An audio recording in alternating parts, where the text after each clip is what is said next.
Hamile kadınlar özellikle el hijyenine dikkat etmeleri lazım. El hijyeni dediğimiz en az 20 saniye sabunlu suyla ellerini yıkamaları gerekiyor.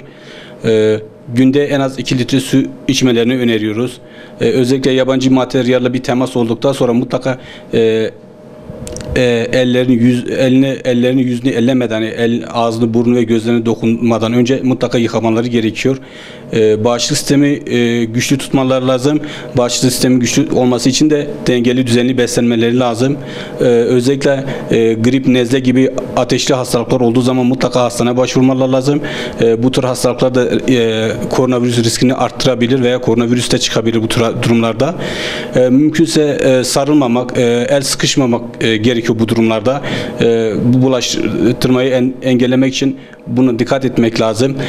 Çevredeki insanlarda en az 1 metre hatta 2 metre uzak durmaktan fayda var. Sosyal mesafe korumak gerekiyor. Kalabalık ortamlarda uzak durmaları gerekiyor. Gerekmedikçe, mecbur kalmadıkça seyahate çıkmamaları lazım. Özellikle uçak yolculuğunda kaçınılması lazım. Sosyal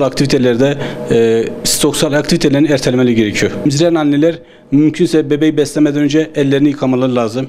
Elleri yıkadıktan sonra beslemeden önce mutlaka maske takmaları lazım. Bebeğe dokunmadan önce ve sonra tabii elleri yıkanılacak. Bulundukları ortamı günde 3-4 defa havalandırmalarını öneririz. Mecbur kalmadıkça da dışarı çıkmamalarını öneriyoruz.